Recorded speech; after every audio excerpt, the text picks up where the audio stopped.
The Red Raiders won their second consecutive road game in the Big 12, this time over the Oklahoma State Cowboys by a score of 75-58. In today's recap video, we'll do just that, recap the game, look at the key metrics for the Red Raiders with only one regular season game remaining, and why Darrion Williams is a bona fide star in the toughest league in America. Hey, how's it going, everybody? It's RC Maxfield here for the Back to 12 podcast. And listen, if you're excited about Texas Tech men's basketball headed back to the NCAA tournament and you're number one of Grant McCasland, I want you to do one thing and one thing only. Hit that like button, because this team is really fun when you've got guys like Darrion Williams, like Pop Isaacs, who plays aggressive. Joe Toussaint gets downhill. And don't even get me started on Chance McMillan. So if you're excited about this team in the NCAA tournament, simply like the video. All right, let's jump right into this, because this was just a dominant effort from Texas Tech. I mean, they came out and just asserted their will against the Cowboys team that just looks kind of checked out at this point in a season that's really left for dead for them. But Pop Isaacs led the way with 19 points in this game. Darrion Williams, who we'll talk about here in just a little bit in more detail in terms of how great he's truly been in the Big 12 and year number one of him out in the 806. He had 18 points, 9 rebounds, and 5 steals. Yes, you heard that right. 5 steals. He wasn't the only Red Raider with 5 steals. Joe Toussaint also had 5 steals as well. They were absolute menaces on the defensive end and just created a ton of issues for the Cowboys offense. Now, Texas Tech came out aggressive, and the first shot of the game made by the Red Raiders was Pop Isaacs deep from 3, catch and shoot opportunity, bang. Then you've got Pop Isaacs downhill up for a layup, and you could tell that Pop came out with a different mindset in this one, and the Red Raiders need him to have that mindset going into the most important time of the year. And we talked about this last night on the Twitter Spaces. You can follow me at RCMB323 for instant reaction to every Texas Tech men's basketball game and football game. But I said that Warren Washington is going to have a chance to potentially sit out for almost a calendar month. You want to get these guys in terms of Pop Isaacs, Chance McMillan, Kerwin Walton as much on track as possible for when Warren comes back, so he doesn't have to just feel like he has, I have to play 35 minutes again. No, he's going to probably play when he comes back. If you're lucky, maybe 20 minutes a game. And you saw Robert Jennings step up as well. Throw him into the mix with that Pop Isaacs, Darrion Williams, Chance McMillan, Kerwin Walton, and also Ameli Ylahu. Robert Jennings and Ameli Ylahu were sensational last night, just going back and forth and bringing different skill sets to the floor for the Red Raiders, both on the offensive end and the defensive end. Got to give them a ton of credit. I think everybody watching the game last night, they noticed that, yes, I understand, like, they're not Warren Washington, but they played really, really good basketball and deserve some flowers. Now, the best part about this win, if you're a Texas Tech fan, is this. Well, I guess there's really two things. First and foremost, you won.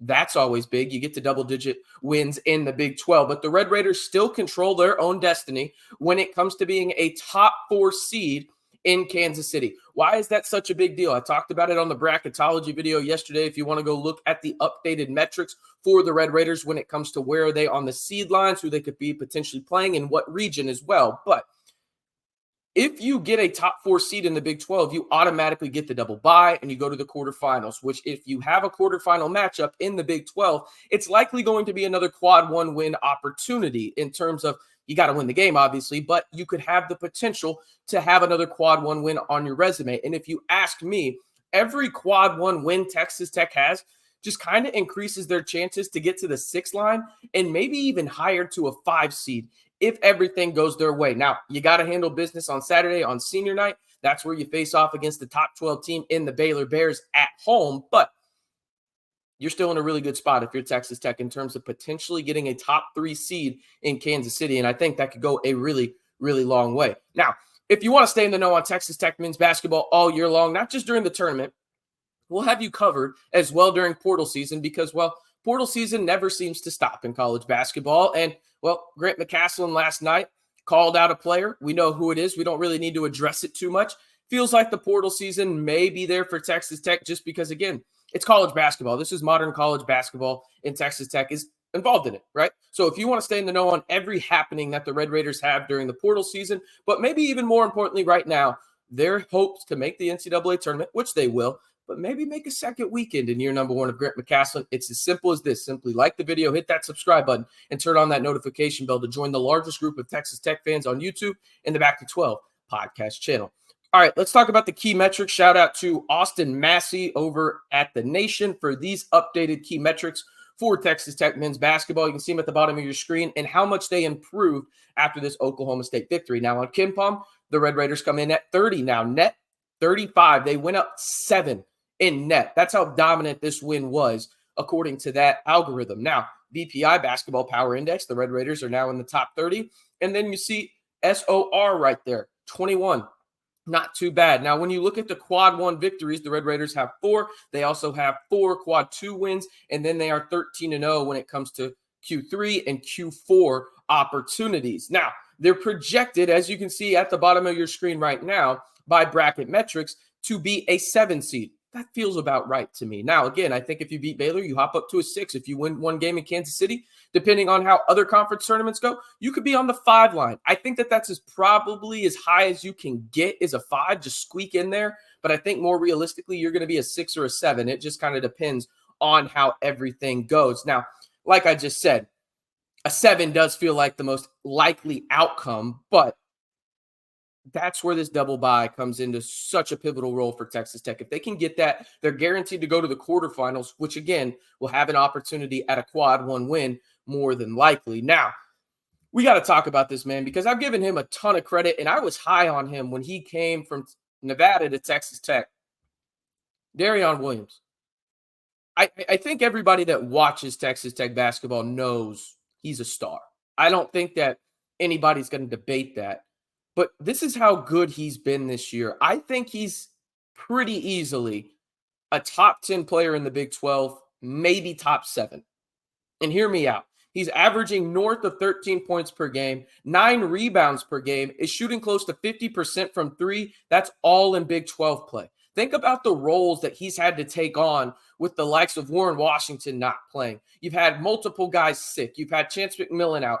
The constant for the Red Raiders has been Darrion Williams, and he has been an absolute bona fide superstar for the Red Raiders. And it's just his first year out in Lubbock. And listen, go back and listen to the video. I'll have it linked down below in terms of my thoughts when Darrion Williams showed up to campus. I loved his game at Nevada. He was the Mountain West Conference Freshman of the Year. I thought he was sensational, a little small, but I knew that he knew how to use his body well in terms of what he does well. He's going to get to the spots that he shoots best from, and he's going to use his oversized frame from a guard perspective to back down smaller guards and just see over them because he's a great passer.